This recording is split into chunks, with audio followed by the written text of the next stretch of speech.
Donc, on va démarrer du coup. Donc, bonjour à tous, merci d'être présents aujourd'hui. Donc, aujourd'hui, le webinaire, ça porte sur les soins oncologiques de support et les ressources en oncologie sur le territoire du Gers.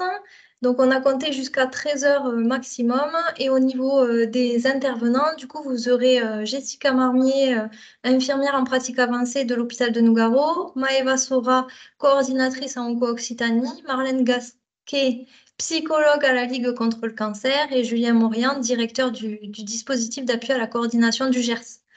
On va commencer par vous présenter déjà, on va partir large et on va resserrer un petit peu sur les soins de support après. Donc, on va commencer par vous présenter toutes les ressources gersoises qui existent sur la thématique oncologie. Donc, on a développé une carte mentale qui recense toutes les ressources. Cette carte mentale est à destination de tous les professionnels du territoire, donc elle devait être lisible et compréhensible par tous. Et elle recense aussi bien de la bibliographie que des ressources pour le diagnostic, que des ressources pour le maintien à domicile. Enfin, elle balaye un peu toutes les thématiques. Et donc, on place le professionnel au centre et en fonction du professionnel, ce qu'il a besoin pour son patient ou son usager, il ira piocher la ressource nécessaire. Sachez quand même que tout ce qu'on va présenter là sera après disponible aussi sur l'espace pro, dont la carte mentale. On a décidé de la présenter aujourd'hui à deux voix, cette carte mentale, parce qu'elle a été lancée dans le cadre du stage de Jessica Marmier d'IPA.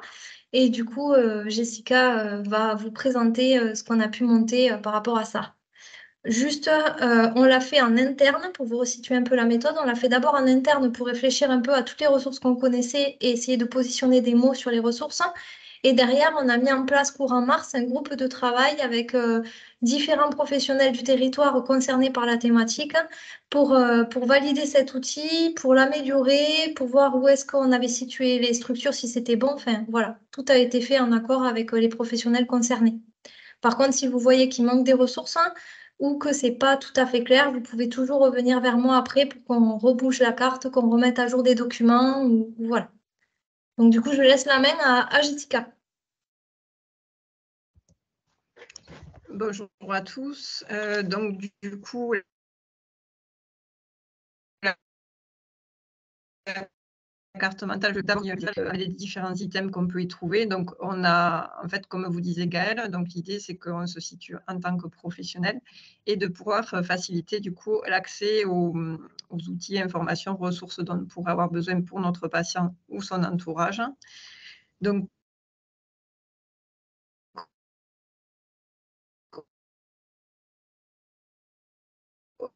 on va reprendre un peu les branches une par une, mais du coup, vie.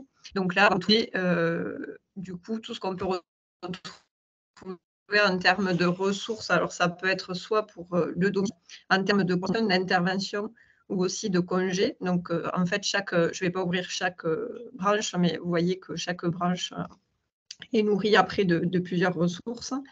Ça peut être aussi par rapport à une hospitalisation. Quelles sont les structures ou dispositifs qui peuvent être adaptés à la fin de vie en hospitalisation.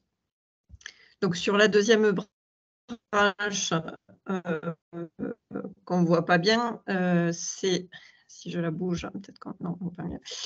Du coup, c'est par rapport à une hospitalisation. Du coup, quelles sont les ressources du territoire, alors que ça soit des structures hospitalières qui sont spécialisées en oncologie, mais ça peut être aussi quelles sont les ressources hospitalières sur des services de médecine ou SMR. Donc, SMR, c'est ancien SSR qui, maintenant, c'est transformé en SMR. Donc, ça répond à toutes les structures hospitalières du territoire. Ça peut être aussi donc, par rapport à un besoin d'organiser le quotidien à domicile. Donc, à ce moment-là, comme vous pouvez voir, ça balaye large aussi. Est-ce que j'ai besoin de mettre en place un appui en termes de coordination autour du parcours du coup de mon patient? Est-ce que j'ai besoin d'informations ou de le guider pour un problème d'accès aux droits? Est-ce que j'ai besoin d'organiser des soins à domicile pour mon patient? Donc, ça va répertorier du coup les possibilités d'intervention à domicile.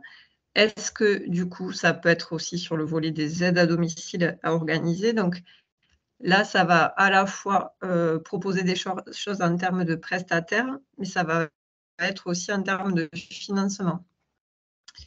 Par rapport à l'aménagement du domicile, c'est pareil. Qu'est-ce qu'on peut mettre en place comme intervenant, mais aussi comme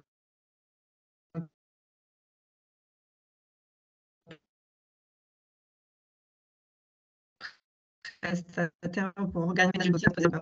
Mais cet aménagement, quel financement je peux solliciter également?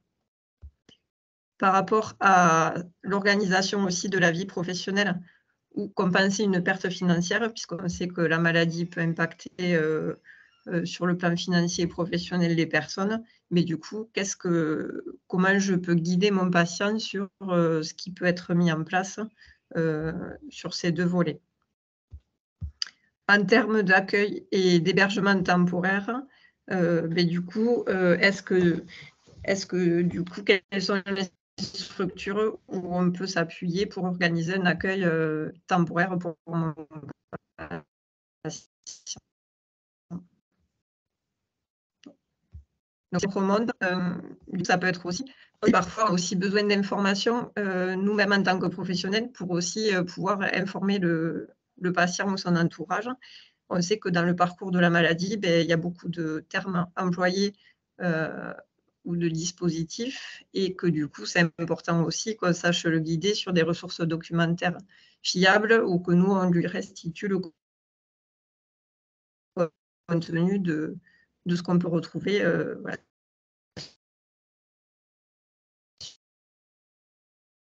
Ça coupe, Jessica. sur des sites qui sont, heu, qui sont référencés et trouver une version vraiment, pertinente et qui va être, oui.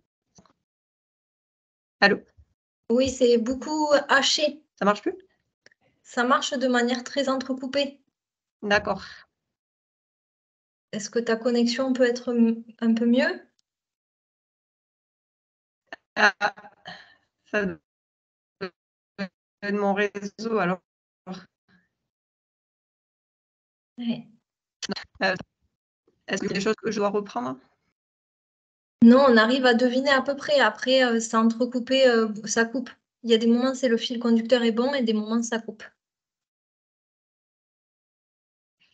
OK. Je continue, n'hésite pas à me reprendre du coup Gaëlle ou à compléter, si jamais à un moment donné c'est pas clair. OK. Donc du coup, je disais par rapport aux ressources documentaires, donc c'est des ressources documentaires, mais c'est aussi des cartographies. Par exemple, si on prend une consultation spécialisée, ça permet à la fois d'informer, par exemple, ce que c'est une consulte, je vais ouvrir d'ailleurs, une consultation oncogériatrique, à quoi ça correspond et ça propose également une cartographie des ressources, sur toute la France. Idem en oncogénétique, et en cas de besoin de séquence aussi. Peut-être si je peux rajouter, en fait, vous voyez comme un petit trombone à la fin de chaque ligne. Et le petit trombone, c'est une pièce jointe, en fait, qui va vous ouvrir soit un site ressources, soit une carte.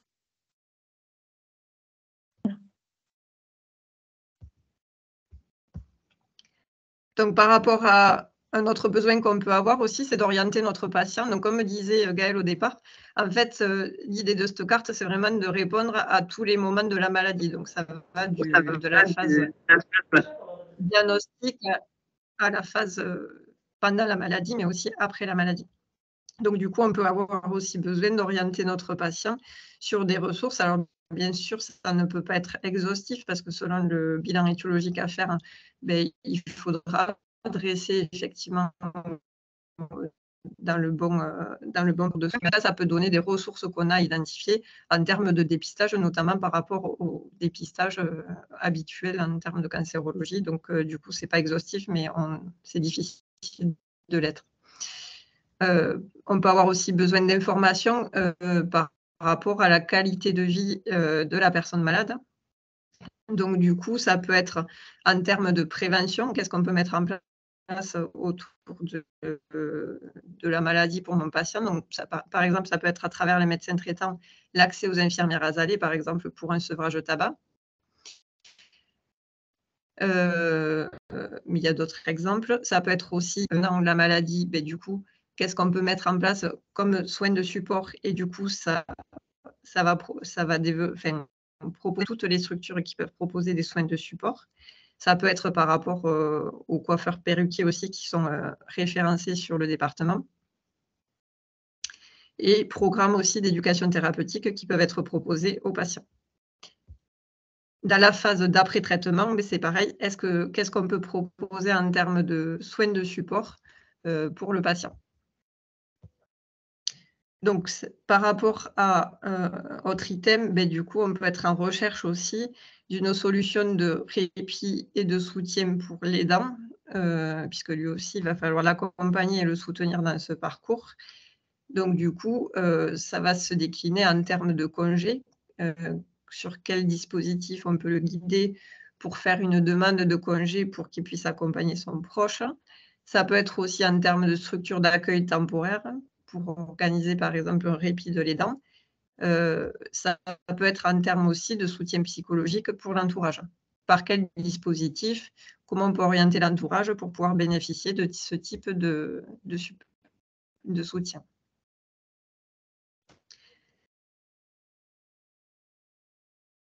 Et ça peut être des transports, mais du coup, pareil sur les 2 volets, puisqu'on sait qu'il y a des choses qui ne sont pas remboursées en termes de transport et que ça peut être un frein à la fois sur l'accès aux soins, mais aussi l'accès aux soins de support.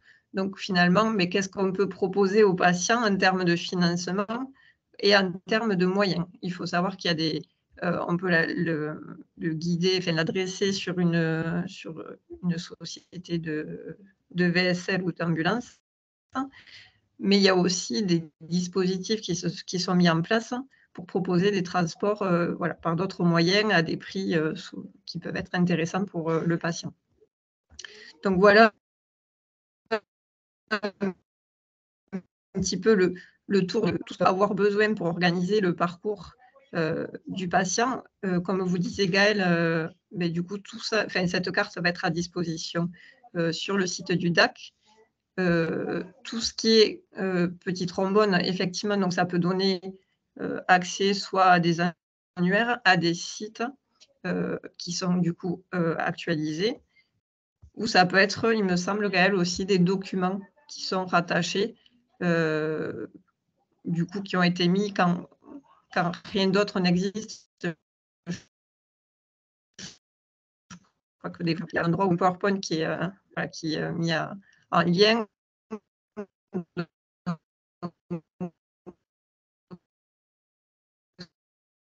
C'est bien compris. On t'a perdu, mais oui, globalement, il y a aussi des PDF avec des flyers, des plaquettes. Par exemple, sur les soins de support de la Ligue, vous retrouverez plutôt une plaquette PDF et qu'on réactualise quand la Ligue nous enverra la plaquette. Sur les soins de support du DAC, c'est pareil, c'est une plaquette PDF. Donc, en fonction du lien que vous allez avoir besoin, vous retrouverez soit des liens vers des sites, des annuaires, des cartographies ou des PDF vers des plaquettes ou des flyers.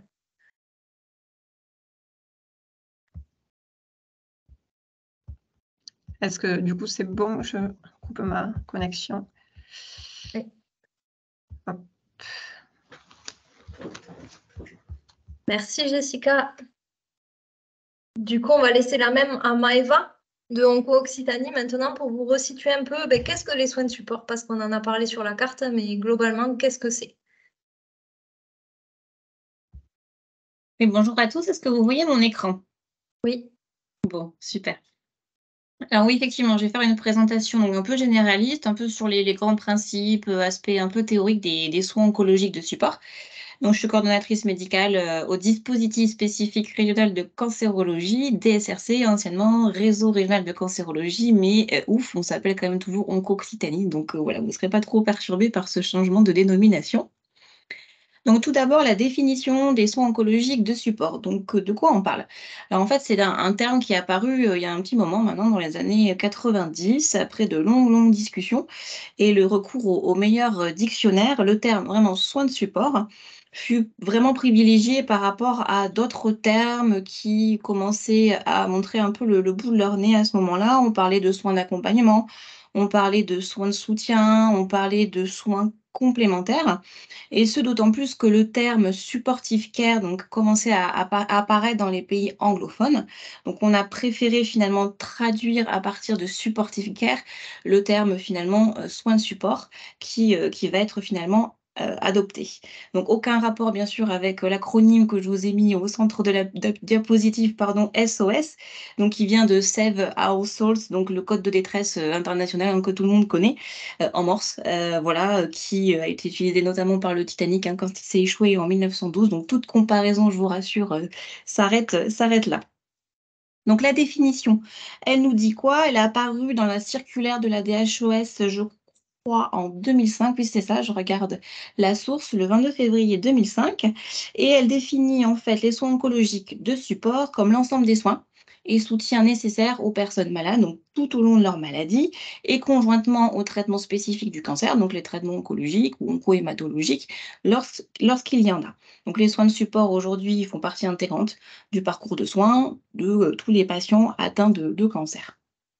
Sur le rappel historique, donc ce rappel historique, on remonte quand même 30 ans en arrière, dans les années 90.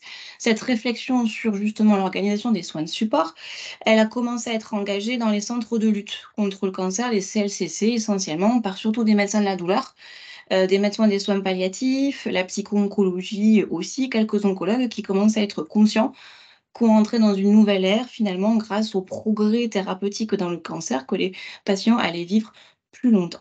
Donc la graine des soins oncologiques de support, elle allait être plantée progressivement et permettre l'apparition officielle donc du terme soins oncologiques de support dans le premier plan cancer, donc en 2014, qui du coup a permis de commencer à parler d'un petit peu d'organisation de ces soins oncologiques de support dans les centres, pardon, les établissements autorisés en cancérologie. Pardon, le premier plan cancer, c'est 2003. Je confonds avec le troisième.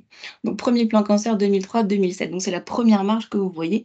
2003, apparition officielle du terme soins de support. On commence à regarder un petit peu de plus près, grâce à la mesure 42, l'organisation des soins de support. En 2005, donc c'est ce qu'on disait, le 22 février 2005, la circulaire apparaît. Donc, la définition, elle est complète, elle est officielle. En 2014, c'est le troisième plan cancer. Donc, on reprend cette approche globale, justement, du parcours du patient en faisant la promotion d'un vrai parcours de soins de support, en prenant en compte vraiment tous les besoins du patient malade, aussi de ses proches, au plan physique, psychologique et social. Donc, ça commence à s'organiser petit à petit. Là, on a monté 3 marches. On arrive en 2016 avec le référentiel d'expertise de l'INCa. L'INCa, c'est l'Institut national du cancer, qui définit un panier référentiel de 11 soins oncologiques de support qui seront remboursés, soit intégralement, soit en partie. Je vais y revenir juste après. En 2021, le référentiel national organisationnel des soins de support sort également. C'est aussi donc un référentiel qui a été construit par l'Institut national du cancer et pose les grands principes justement organisationnels qui sont liés à la mise en œuvre donc, des soins de support dans les établissements et en ville. Et enfin, la stratégie décennale, donc, dont vous avez sûrement entendu parler, 2021-2030, dédie quant à elle voilà, des mesures qui vont être à mettre en place, notamment des mesures régionales, donc aux soins de support, dans le cadre de 3 axes que je vais citer juste après. Donc les soins oncologiques de support, selon l'Institut national du cancer, donc je vous parlais de ce rapport d'expertise de l'INCa, qui s'appelle Axe opportun d'évolution du panier de soins oncologiques de support, donc qui est une réponse à une saisine de la DHOS en 2015. Et l'INCa en fait a réuni en fait un groupe d'experts, a fait une analyse bibliographique. Il y a eu des contributeurs d'acteurs institutionnels, de terrain, impliqués dans les soins oncologiques de support, notamment la société savante qui est l'AFSOS, que vous connaissez sûrement, l'Association française des soins oncologiques de support, et ils ont proposé un panier référentiel du contenu de l'offre et de l'organisation des soins oncologiques de support, de manière à garantir du coup ce recours aux soins de support aux patients atteints de cancer et à leurs proches. Donc, il y a 4 soins qu'on appelle des soins socles, qui sont composés de la prise en charge de la douleur, de la prise en charge diététique et nutritionnelle, la prise en charge psychologique et la prise en charge sociale, familiale et professionnelle, donc qui sont automatiquement proposés dans les établissements autorisés en cancérologie ainsi qu'en ville et qui sont pris en charge. Mais on ne s'arrête pas là.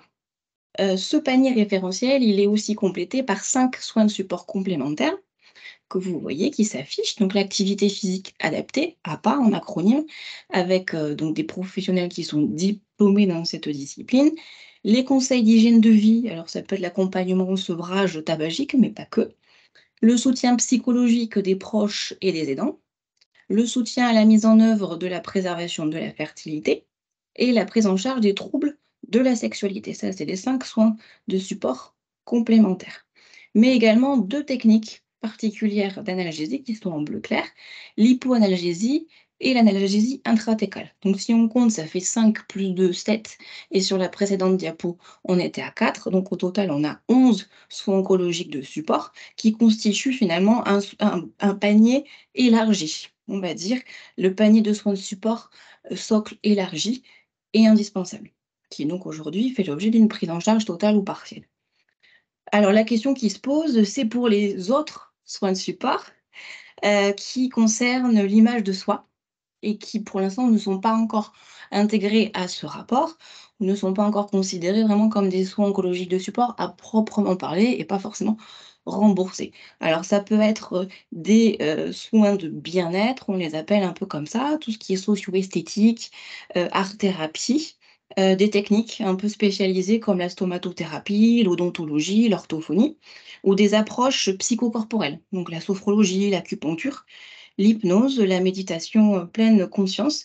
Donc, ce sont en fait des approches qui se développent beaucoup dans le champ de la cancérologie, hein, qu'on voit beaucoup apparaître au cours de ces dernières décennies, mais qui ont en fait n'ont pas pu être vraiment faire partie de ce panier référentiel donc en 2016.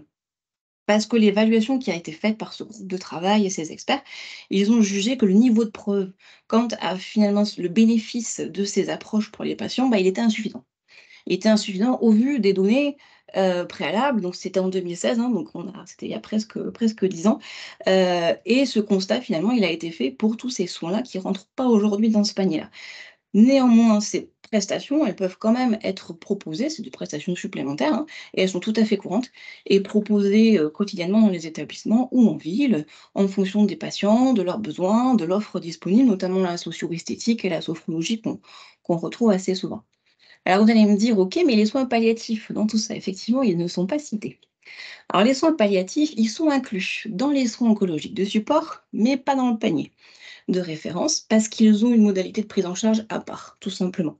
Donc c'est sûr qu'ils jouent un rôle essentiel pardon, dans la prise en compte, le soulagement de la douleur, des effets secondaires. Donc l'articulation avec vraiment les soins palliatifs, la démarche palliative, elle est très, très importante dans le cas donc, de la cancérologie, mais ils font juste l'objet, d'un financement un peu différent, qui ne fait pas partie de ce panier référentiel, tout simplement. Mais ils sont bien sûr considérés comme des soins oncologiques de support. Alors super, bah, au-delà de cette définition du panier des soins oncologiques de support, qu'en est-il en fait de l'équité d'accès à la prise en charge? Des conséquences du cancer, des conséquences des traitements du cancer et les possibilités d'accès et de recours aux soins de support. Où est-ce qu'on en est aujourd'hui en 2023? Alors c'est la Ligue qui nous a permis d'avoir des résultats et des données grâce à un observatoire qu'ils ont coordonné avec l'Institut Ipsos. Donc c'est l'Observatoire sociétal des cancers, donc c'est une étude qui s'appelle Coordonner et orienter pour mieux prendre en charge les conséquences du cancer et qui va nous donner quelques orientations. Donc le rapport, il est disponible hein, sur Internet, sur le site de la Ligue contre le cancer, sans problème.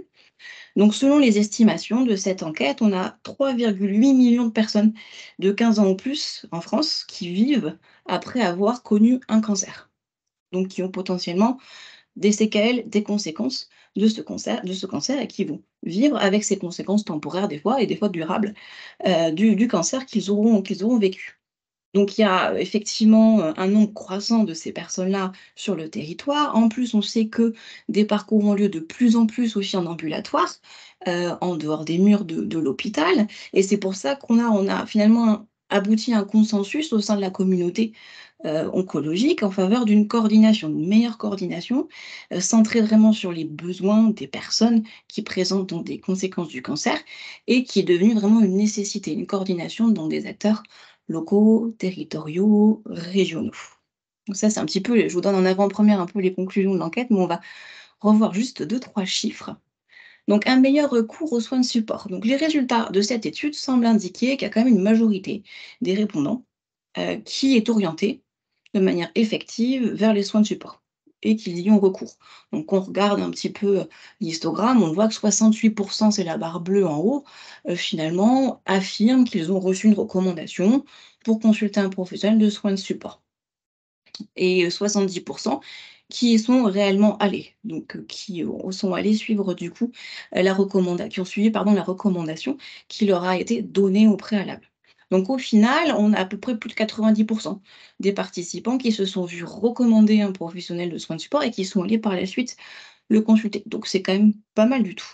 Néanmoins, il y a quand même un décalage entre la perception des médecins et des patients. Donc c'est les chiffres en bas de la diapositive. Alors c'est pas des chiffres qui sont issus de l'étude de la Ligue, de l'Observatoire, mais ceux de l'AFSOS. Donc c'est un baromètre, c'est le deuxième baromètre de l'AFSOS, donc la Société savante, Association francophone pour les soins oncologiques de support, qui a réalisé fin 2013, début 2014, auprès d'un panel de patients atteints de cancer, une enquête. Et ils se sont rendus compte que finalement, il n'y a que 23% des patients interrogés qui se souviennent que les infirmiers référents leur ont proposé des soins de support, contre 96% des médecins interrogés, en moyenne, qui pensent avoir proposé des consultations. Donc il y a un vrai décalage entre la perception finalement des médecins qui sont quasi sûrs d'avoir proposé un parcours en soins de support adapté, et finalement il n'y a que 23% des patients qui s'en souviennent.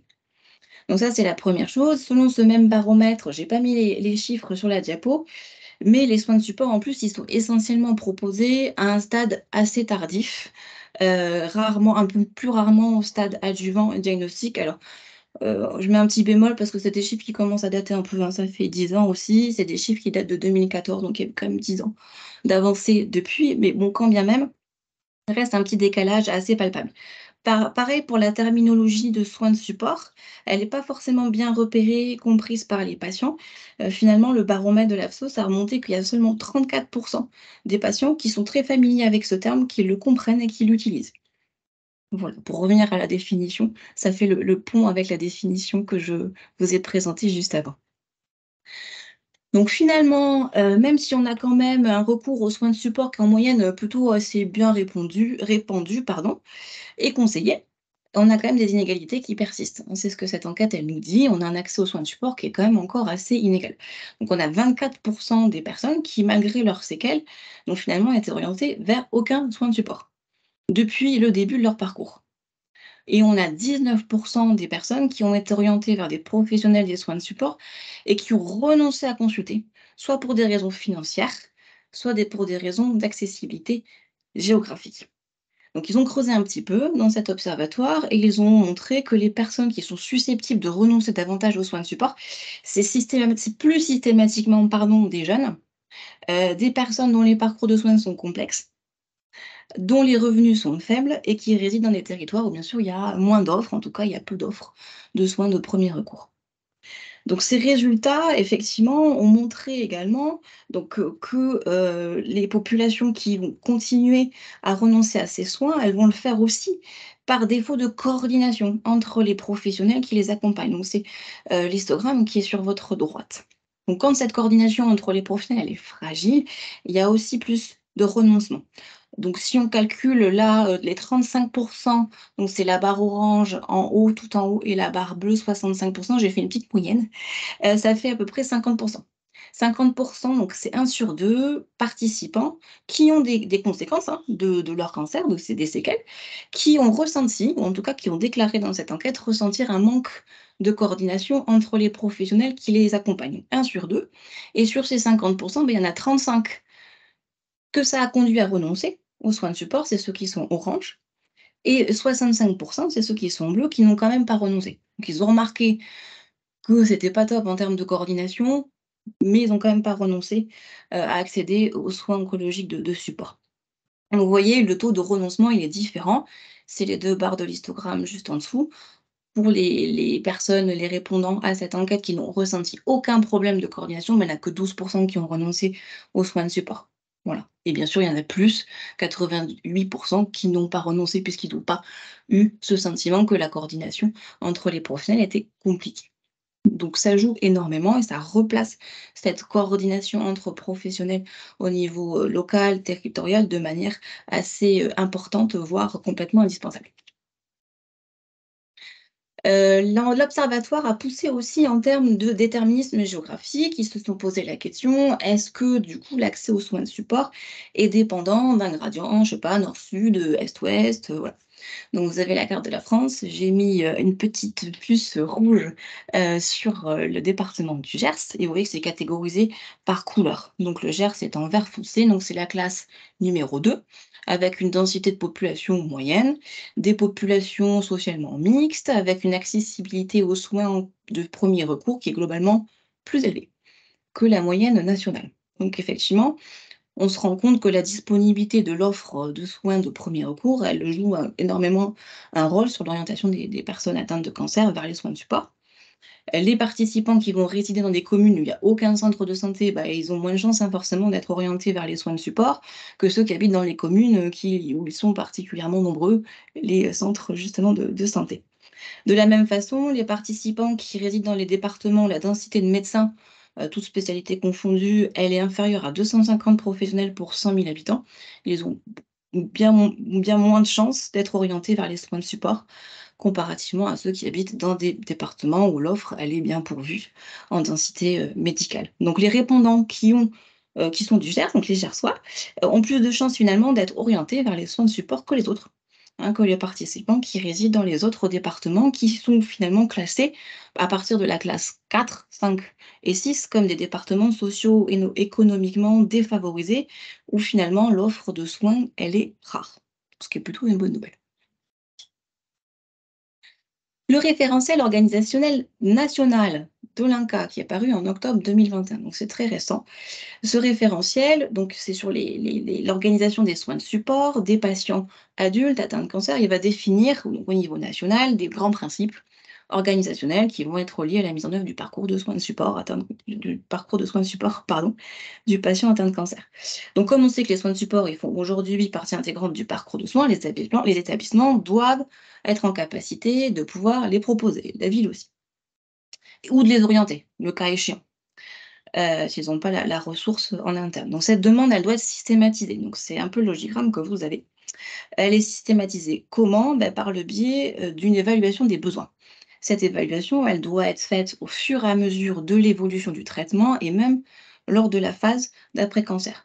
Et ce référentiel-là, ils ont justement travaillé sur ce niveau ce besoin d'élaborer des grilles de repérage et d'évaluation des besoins en soins de support qui sont destinés à la fois aux patients et à la fois aux professionnels de santé. Et l'utilisation de ces grilles, ça permet de repérer, d'anticiper, d'identifier les points de vigilance, les points de rupture dans les parcours et éviter du coup une perte de chance pour les patients. Donc ces grilles, vous allez les retrouver sur la droite, il y en a 4. Il y a des auto-questionnaires qui sont à destination des patients, qui vont leur poser donc des questions sur les consultations à domicile, par exemple, et qui doivent bien sûr être transmis à l'équipe soignante, au référent médical, à la personne en charge de la coordination des soins de support. Et il y a un auto-questionnaire qui est patient pendant la phase active des traitements et après, a posteriori, la phase active, ce qu'on appelle l'après-cancer. Et des questionnaires qui sont à destination des professionnels de santé, toujours pendant la phase active des patients, des traitements, pardon, et a posteriori, donc après la phase active des traitements, plutôt le post-cancer, l'après-cancer. Et ces grilles, elles posent des questions de 2 niveaux. Un premier niveau et un deuxième niveau. Et à la suite de l'analyse des questions de premier niveau, on voit s'il y a des besoins d'aller plus loin et de poser des questions de repérage de besoins de deuxième niveau qui vont être soumises donc aux patients par le professionnel de santé. Et en fonction donc du coup des besoins en soins de support qui vont être identifiés grâce à ces grilles de repérage et d'évaluation des besoins en soins de support, il y a une orientation directe. Vous voyez les flèches avec les 2 bulles orange. qui vont proposer une orientation vers des professionnels des soins oncologiques de support ou une information plus spécifique, un conseil, donc qui sera donné auprès du patient. Donc ce référentiel, pour expliquer tout ça, il intègre un guide méthodologique, bien sûr, qui est vraiment à votre disposition, qui permet de réaliser ce repérage, de bien compléter donc ces grilles, d'évaluer les besoins, et voilà, il vous explique vraiment tous les items des 4 grilles, les points de vigilance sur lesquels pardon, les professionnels doivent porter leur attention. C'est disponible bien sûr sur le site de l'Institut national du cancer. Le deuxième point sur lequel le référentiel organisationnel des soins de support insiste beaucoup, c'est la coordination. Alors, on y revient, on a fait un petit état des lieux juste avant qui nous disait que c'était extrêmement important, voire indispensable. Cette coordination, notamment territoriale, entre tous les intervenants du parcours du patient, soit au sein des établissements de santé, en ville, à domicile, et ça constitue un axe vraiment majeur dans l'organisation de ce parcours, notamment cette coordination hôpital, ville. Donc ce référentiel, bah, il va encadrer un petit peu le principe de cette organisation. En tout cas, il va proposer des pistes d'organisation avec des modalités un peu de structuration, voilà, à l'échelle nationale, mais aussi régionale, interrégionale.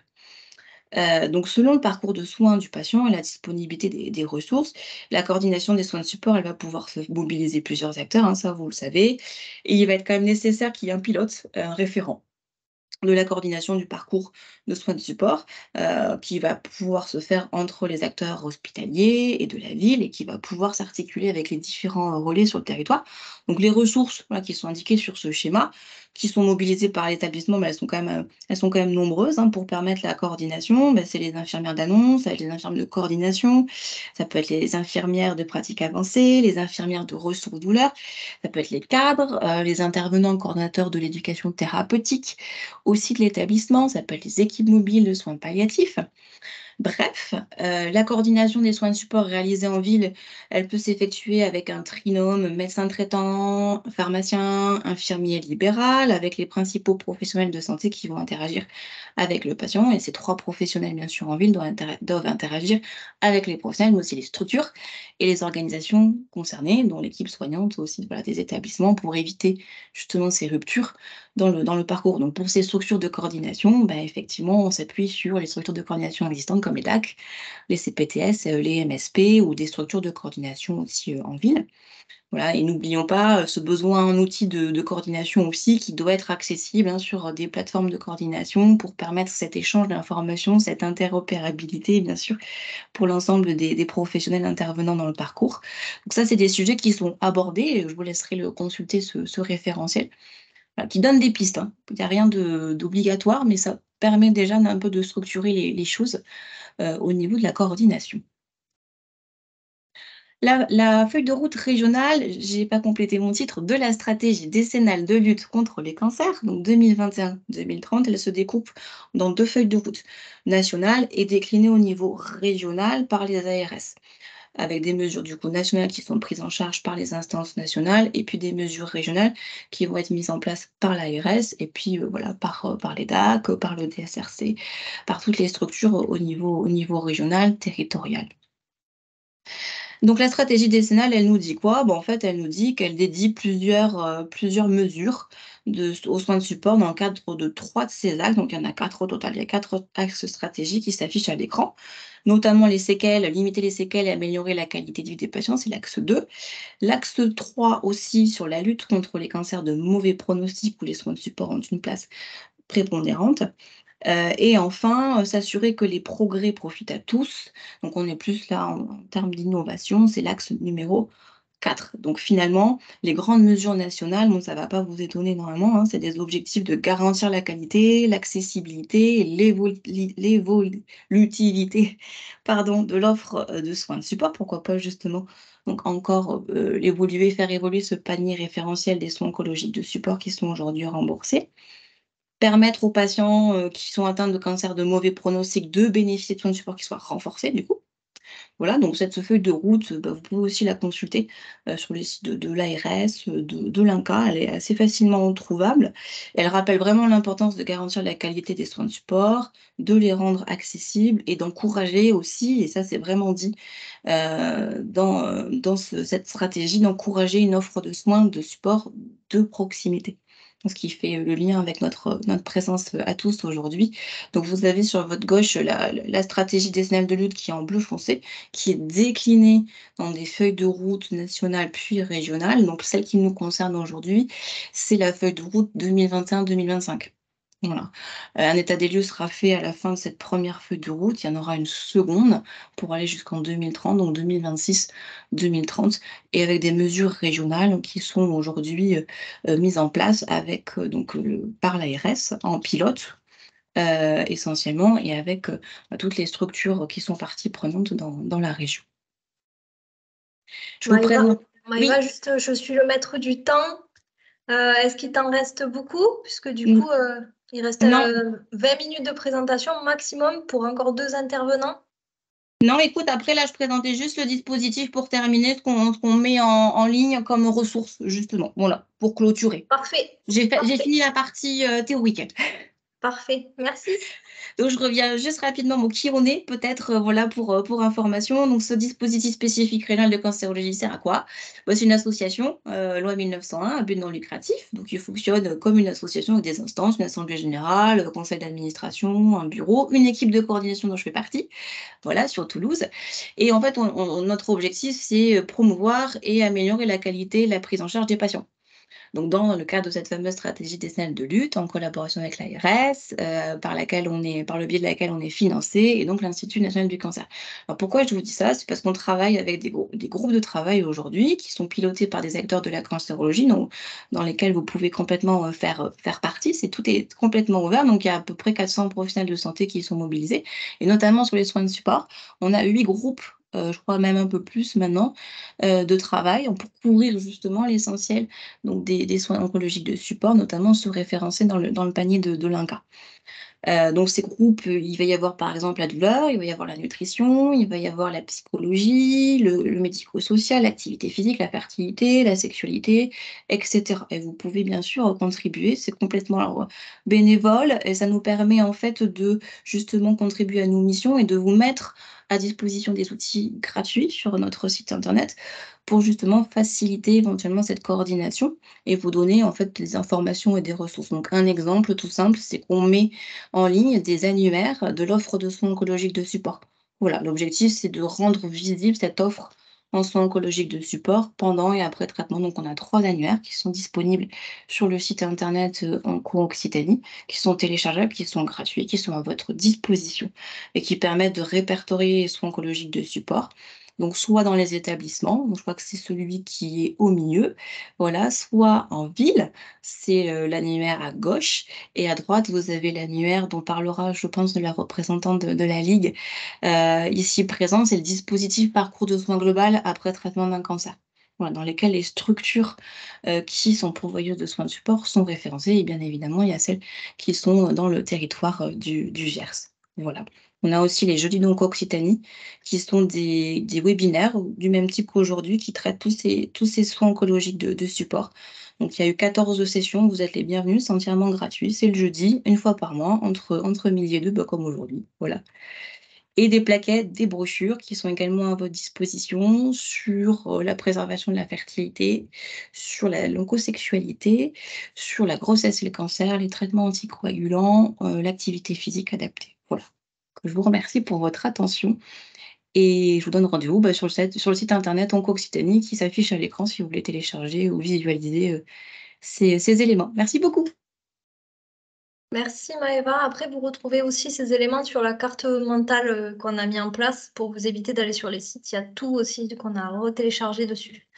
Du coup, je vais passer la parole à Julien Maurian pour faire la petite branche soins oncologiques de support, soins palliatifs. Et après, on passera sur la Ligue avec tout le panel soins oncologiques de support, cancéro. Alors, bonjour à tous et à toutes. Alors, vous allez me dire si ça fonctionne. Je vais vous partager mon écran.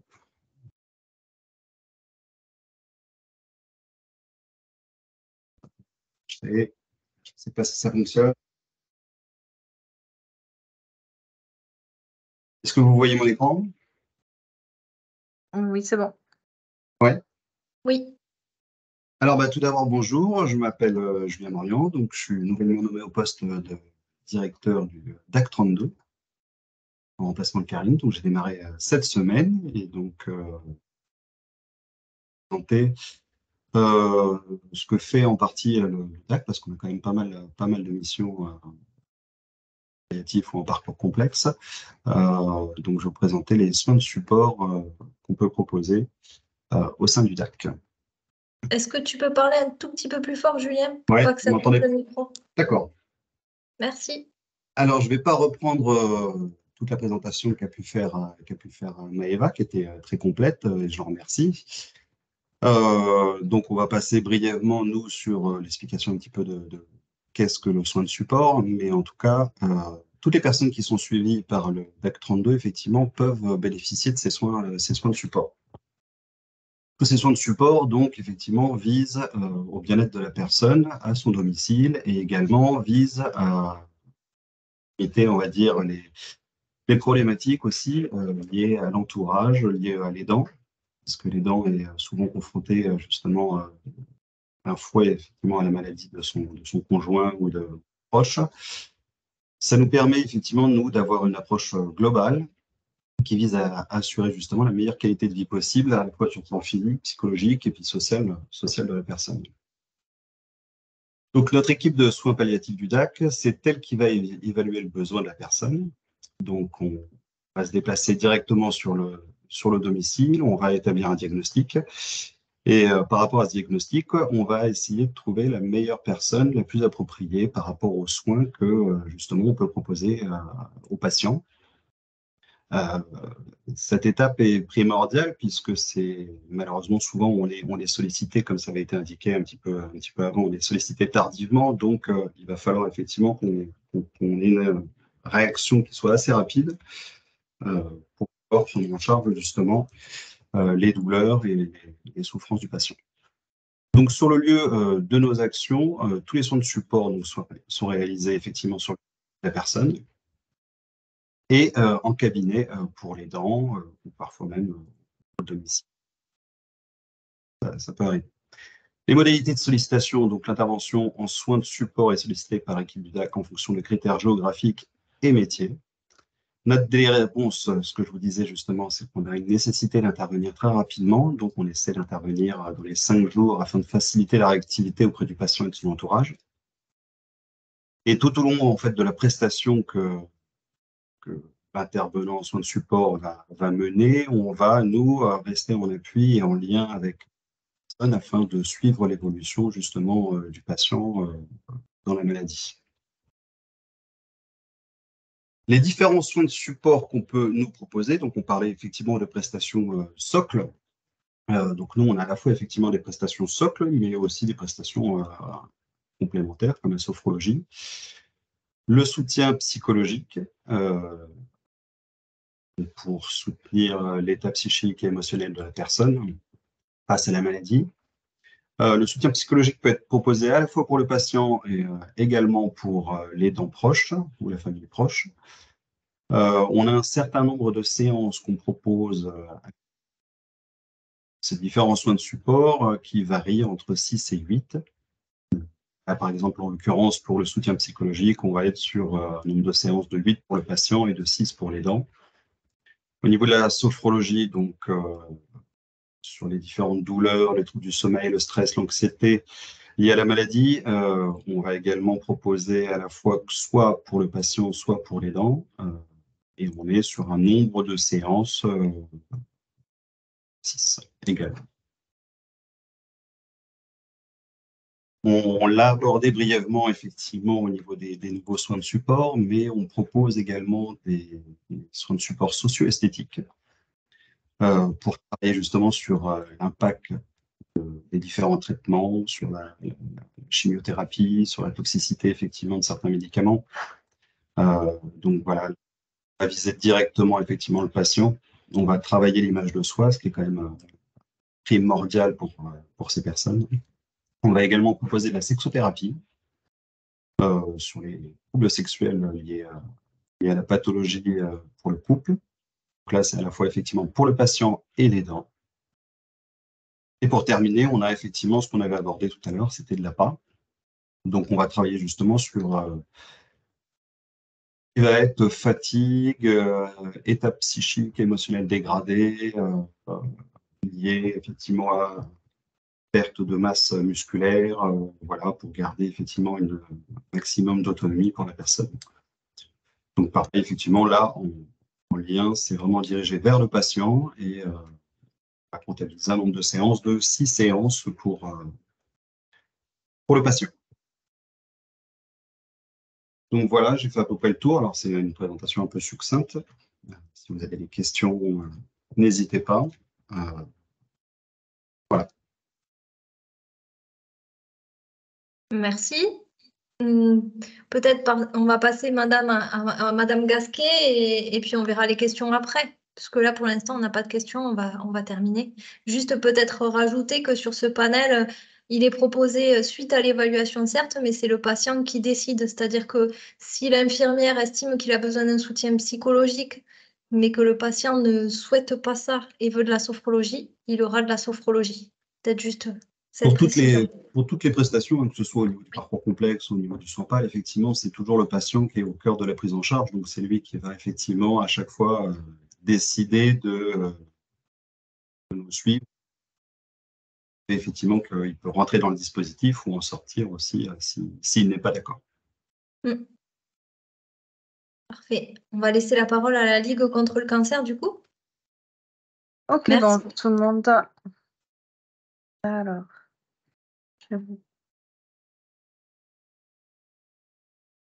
est-ce que vous voyez mon écran?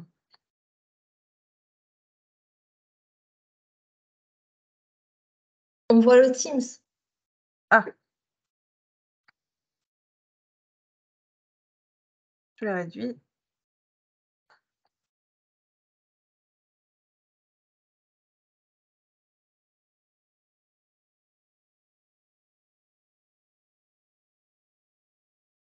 Est-ce que là, du coup, c'est bon?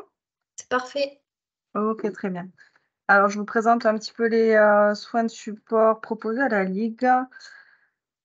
Alors, donc, un petit peu pour vous expliquer le parcours de la personne dans les soins de support. Donc, la personne forcément est atteinte d'une pathologie cancéreuse. Elle nous formule une demande au comité.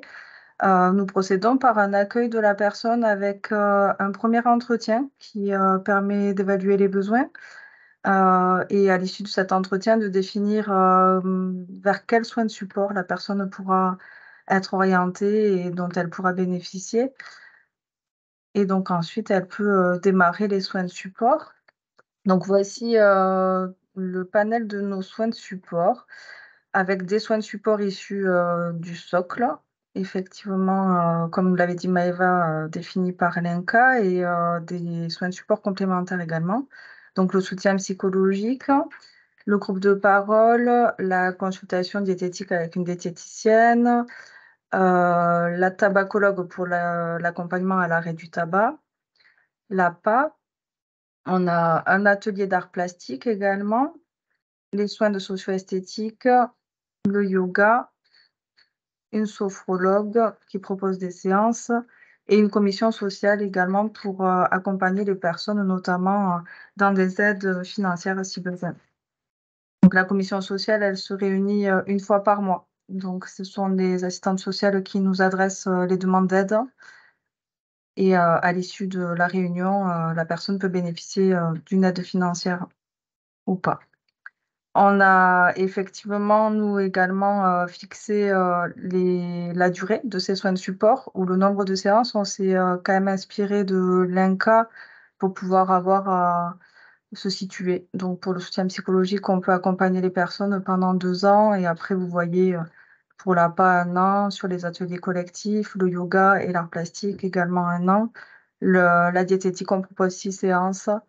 La socio-esthéticienne peut recevoir les personnes 4 fois et la sophrologue également.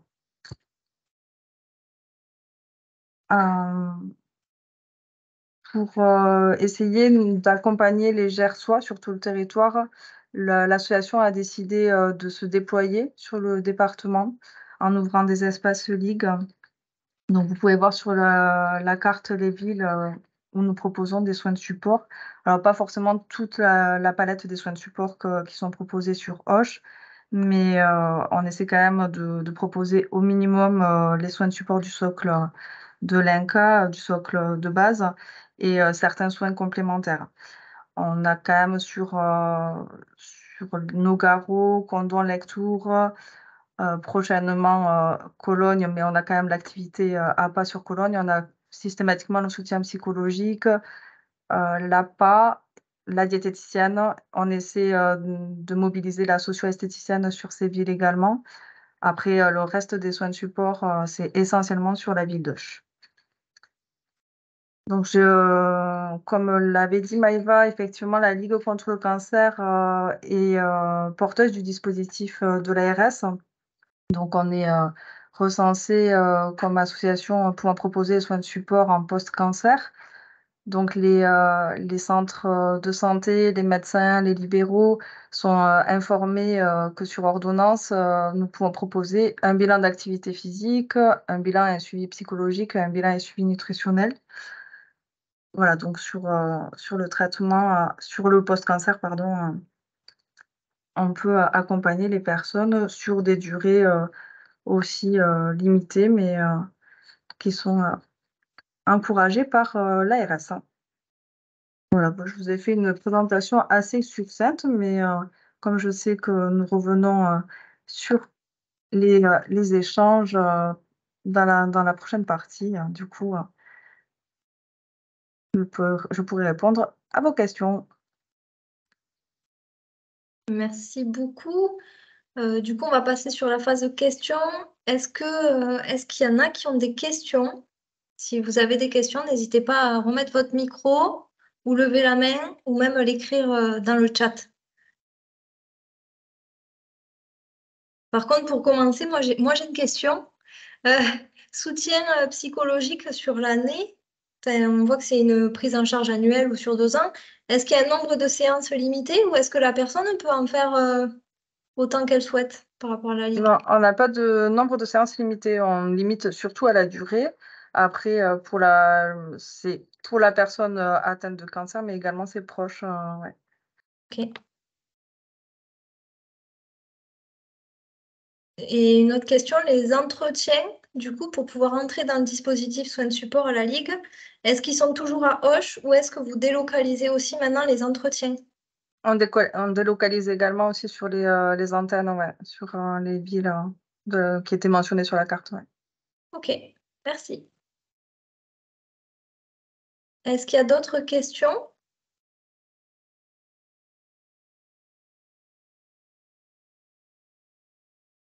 Si je ne vois pas de main levée, du coup, on va clôturer, on est dans les temps.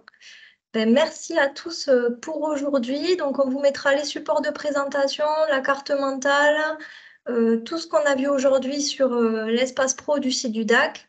Et du coup, on se retrouve pour un prochain webinaire à la rentrée. Voilà. Merci à tous. D'accord, merci Gaëlle. Au revoir. Merci. Merci, au revoir. Merci.